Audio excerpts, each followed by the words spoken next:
अजमेर के बहुचर्चित ब्लैकमेल मामले में फैसला। पॉक्सो विशेष कोर्ट संख्या 2 का फैसला। न्यायालय ने सभी 6 आरोपियों को सजा सुनाई। तो बड़ी जानकारी आपको दे रही है, लाइव तस्वीरें हम आपको दिखा रही हैं। देखिए 1992 का ये मामला है, जब 100 से ज्यादा जो कॉलेज गर्ल्स हैं उनके साथ गैंगरेप किया गया था। तत्कालीन सरकार ने इस पूरे मामले को लेकर सीबीआई को रिपोर्ट दी थी। और अब अगर बात करें तो देखिए काफी लंबे इंतजार के बाद आज उन पीड़िताओं को यहां पर न्याय मिला है। जो 6 आरोपी हैं उनको यहां पर आज सजा सुनाई गई। हालांकि एक आरोपी अभी भी फरार है। बड़ी जानकारी आपको दे रहे हैं अजमेर से हमारे सहयोगी शुभम हमारे साथ बने हुए। शुभम, विस्तार से जानकारी हम आपसे लेना चाहेंगे, क्योंकि आज देखिए कि लंबे इंतजार के बाद इन आरोपियों को यहां पर सजा सुनाई।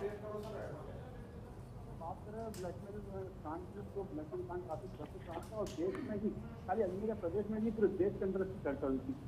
उस चर्चा को लेकर के अगर मैं बात नहीं खाली अजमेर प्रदेश में नहीं पूरे देश के अंदर इसकी चर्चा हुई थी।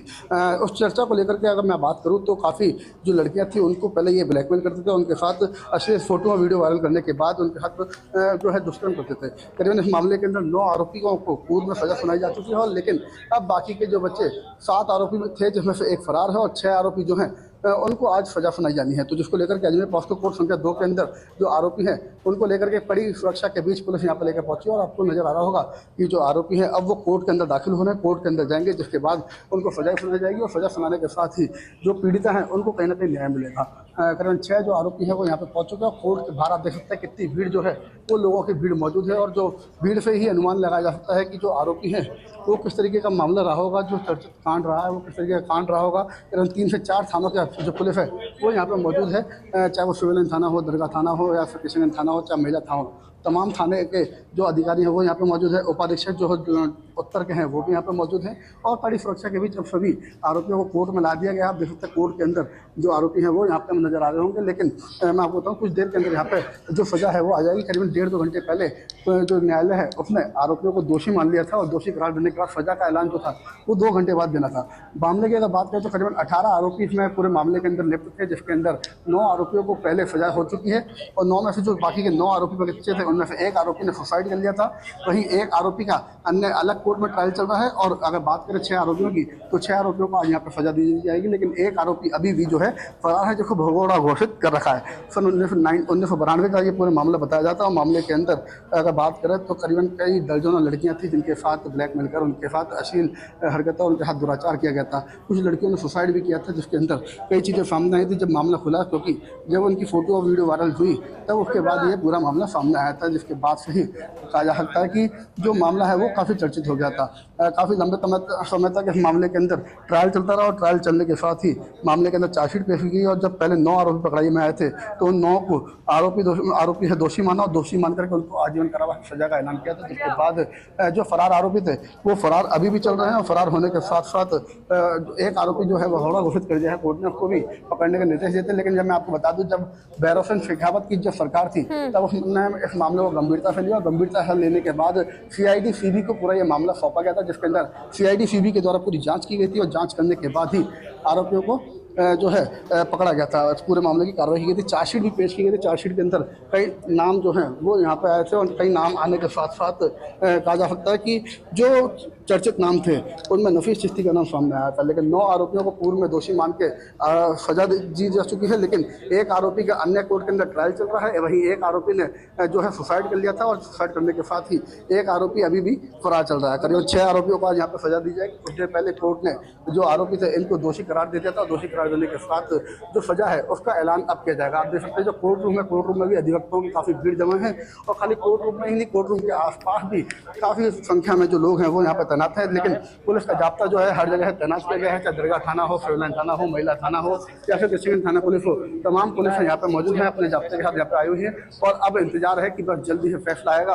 और फैसला क्या आता है, किस तरीके का जो सजा है, क्या आजीवन कारावास दी जाती है या और कोई अन्य सजा, कड़ी सजा दी जाती है, वो यहाँ पे अब देखने को मिलेगा। लेकिन मैं आपको बता दूं कि पूरे मामले के अंदर 18 आरोपी थे, जिनके अंदर 9 को पहले सजा हो चुकी है और बाकी की 6 को अब दी जा रही है। एक की जो है वो मौत हो गई थी क्योंकि उसे सुसाइड कर लिया था, वही एक आरोपी अभी भी फरार है। लेकिन अब इंतजार है, बस कोर्ट के अंदर जो सजा है वो सुनाई जा रही है। क्या सजा सुनाई जाती है ये कुछ देर के अंदर अधिवक्ता जो है वो अंदर से बताएंगे। बिल्कुल इंतजार इसी बात का है शुभम कि आज इन आरोपियों को क्या सजा मिलती है, क्योंकि देखिए इतने साल बीत गए, 1992 का ये मामला और अभी 2024। कुछ लड़कियों ने यहाँ पे सुसाइड भी कर लिया और इस सजा से, इस न्याय से कहीं ना कहीं उनको ये राहत यहाँ पर मिलेगी। शुभम,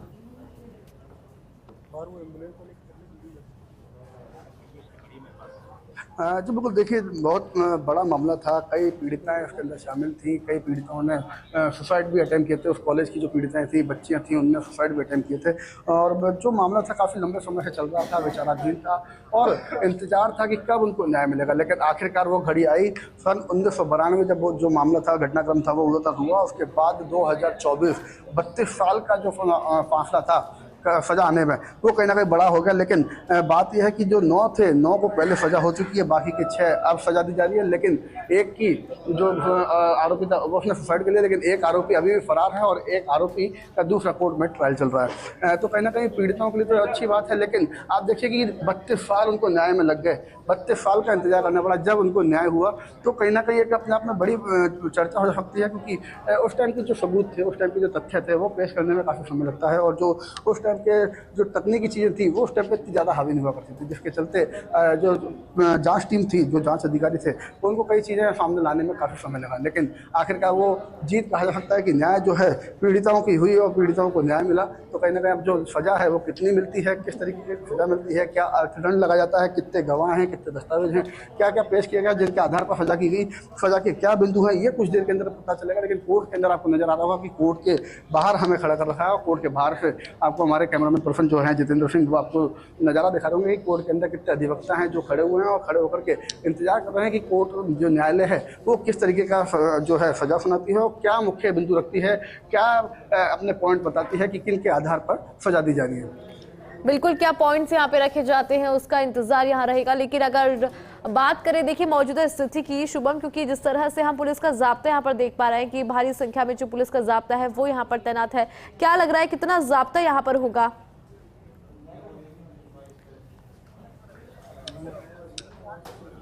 जी बिल्कुल, जैसा मैंने स्टार्टिंग में भी बताया था, जब दोषी करार दिया गया तो उस टाइम पे बताया था कि मैंने 5 थाने की पुलिस यहाँ पर जाब्ते के तौर पर तैनात है। महिला थाना का पुलिस को भी यहाँ पर तैनात किया गया, साथ ही साथ किशनगंज थाना, सिविल लाइन थाना, दरगाह थाना पुलिस भी यहाँ पर तैनात की गई है। उसके अतिरिक्त जो लाइन का जाब्ता होता है उसको भी यहाँ पर बुला लिया गया है, क्योंकि किसी भी तरीके की कोई उपद्रव ना हो जाए, कोई माहौल खराब ना हो जाए, उसका विशेष रूप से ध्यान दिया जा रहा है। और पुलिस का जो जाब्ता है उन्हीं की कड़ी सुरक्षा के बीच में तमाम जो आरोपी हैं उनको लेके आया गया है और वो यहाँ पर कड़ी सुरक्षा के बीच कोर्ट रूम के अंदर उनको खड़ा किया गया है। और अब इंतजार है कि फैसला आएगा तो उन्हें कड़ी सुरक्षा के बीच तुरंत यहाँ से ले जा करके जो सिविल लाइन थाना है वहाँ पर ले जाया जाएगा। उसके बाद उनको सेंट्रल जेल में शिफ्ट किया जाएगा। काफ़ी गंभीर मामला था जिसके ऊपर कई सरकारें आई, कई सरकारें बदली, लेकिन अब 2024 के अंदर ये फैसला हुआ है और फैसला क्या आया है वो अब बताया जाएगा। जो फैसला है बस वो आने वाला, सजा जो है वो सुनाई जा रही है। मैं आप